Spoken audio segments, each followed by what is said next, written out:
Some of the obstacles we've had with the advisory program, one is technology. When we wrote the activities, we were under the impression that the entire building would be wireless and that kids would be able to use their phones to access the wireless technology, and unfortunately there are many rooms that don't have that wireless technology, so a lot of the activities center around technology. So we've had some difficulty adjusting with that, but we're still working on that and adjusting the lessons accordingly.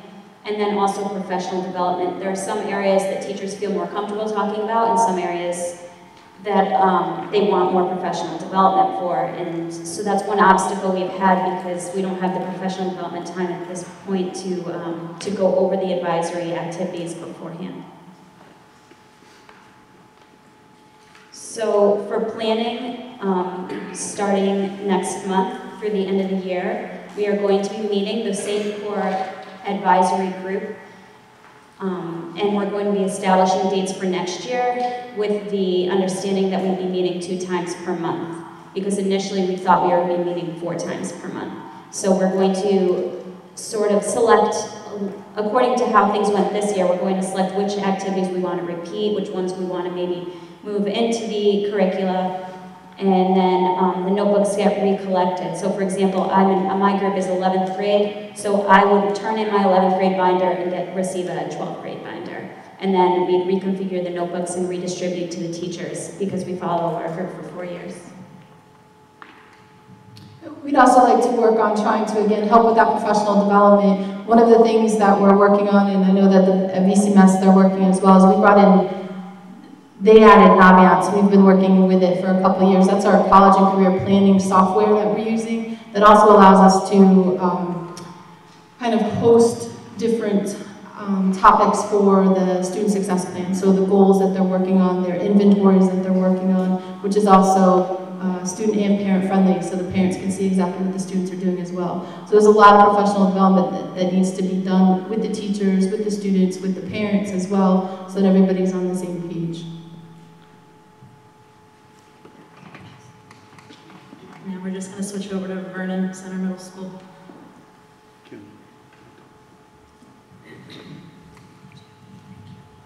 Good evening. At Vernon Center Middle School, the advisory program has been a great addition to what we do. As you've heard already from our High School presenters, the point of the advisory, at least one of the great points for the advisory, is to build school connectedness. We want every child to feel that they have a strong relationship with at least one adult, if not more, in the building. We want children to feel connected to the school and to the adults who are there. We want them to feel safe, secure, and seen in school. And advisory fills a niche in the building that no other program that we have. Just to let you know, we have a few different initiatives that we have implemented at Vernon Center Middle School to improve the climate and to continuously monitor the climate and make that important for us. We have a school climate committee that meets monthly, and there's an action plan that are implementing with regard to climate in the building. We also have positive behavior intervention supports that it's a school-wide initiative. It's student behavior management, as well as really how to follow the rules and code of conduct in the school to be successful. In addition to that, for the first time, we have the Second Steps curriculum, which is similar to a character ed curriculum. It's a social-emotional as well as behavior curriculum that's being implemented for all 3 grade levels. But I think that the advisory, more than the other programs, really connects a child to a specific adult. And I think that's the overall goal of it. We want the children to feel safe and secure and seen by someone. So I'll go ahead. I'll start. I'm Jen Slater. I teach tech ed down at the middle school, and I was actually on the advisee program when we met this past summer and created the program. Basically, some of our goals for the advisory, and this is in your binder that we passed out, so you don't have to turn your head. was to develop interpersonal relationships among staff and students, provide academic support, enrich the curriculum, and build a school culture, which we are seeing things turn around. Not only students have a relationship among the staff, but we have it in mixed grades, so they're building a relationship with each other, 6 to 7, 7 to 8, and all of that through our advisory program. My name is Ken Batchelor. I'm a school counselor and guidance department facilitator. So our advisories are set up similar to Rockville's, and it provides the opportunity for teachers to foster a relationship with students, as I've already been mentioned. It really is trying to give them a small group where they can really connect with an adult if they haven't already had that experience, and we want to build climate and culture like Mr. Kagan said. Some other things that could possibly be expanded on in the future is more academic support for students, a time and a place to deliver their school-wide initiatives, some of the things that we might have going on that we want to deliver in a smaller group. We actually, in some of our lessons this time, have gone over report cards and set goals based on how they've been doing. So the report card and progress report distribution is really not going to be something that we do there, but we do go over it as part of our lessons at different intervals throughout the school year. We just received the Naviance program this year, which Kim Vernon had just mentioned, and so we're starting to implement that a little bit more, and our hopes are to get students onto the Naviance program so that they can do more with that, and it would carry through their entire 6 through 12 school career here in Vernon. It provides peer mentoring in our building, with, as Jen had just said, our 6th, 7th, and 8th graders being exposed to each other, and hopefully as the program continues on, that the older students help the younger students acclimate, especially as they transition in from the elementary schools. And it's also a time where we could, if needed, have a chance to get everybody together to go over some important things as a school.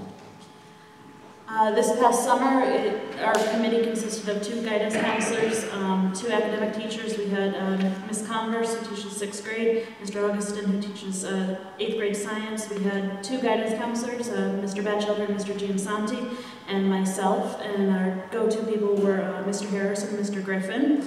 We also had the consultant, as Kim had mentioned earlier, and what we focused on was basically just our year 1 activities for our advisory.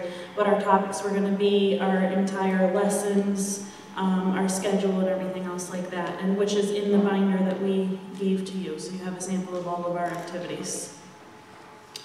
At VCMS we have a 6-day rotating cycle, and so we meet every other day of 1. And sometimes that works out to be only 1 time per month. If we have a shortened month, sometimes it'll be about 2 times. All of our certified staff at VCMS take part in being advisors. That includes all teachers, the school counselors, the school psychologist, our reading specialist, and since we have the full-time social working unit that is there, but we share it with Rockville High School, we've decided to have our social workers play the role of substitutes, and there's quite often times where we don't have all of our advisors in the building, so they step in and play a critical role in helping with consistency and having a familiar face. And our advisories are scheduled for 30 minutes when we meet, and we run a special advisory schedule at VCMS that day, and the time goes from 9:41 until 10:11. And that schedule is also in your binders. We do meet with all of our classes that day, so we're not missing any class time. Number of meetings, again, Mr. Batchelder said, it varies month to month because we're only doing every other day 1. So some months, there's about 5 of them where we'll meet 2 times a month, and then the rest of the months we'll do meet 1 time. We have had 1 day that we did have to miss because of a snow day or a cancellation. So those dates we will save and we'll use at the end of the school year to make up for advisory. When we were coming up with ours, we took a little bit of a different focus from RHS. We wanted to go something more global for the whole school, since we weren't doing it by grade, we were doing it by the whole school as in general, and we wanted a starting off point where we could expand on if we needed to. We really wanted to focus in on doing advisory right, but we wanted to be able to fuse in some things such as character education in the future, perhaps a student recognition program, either student of the month or student of the week.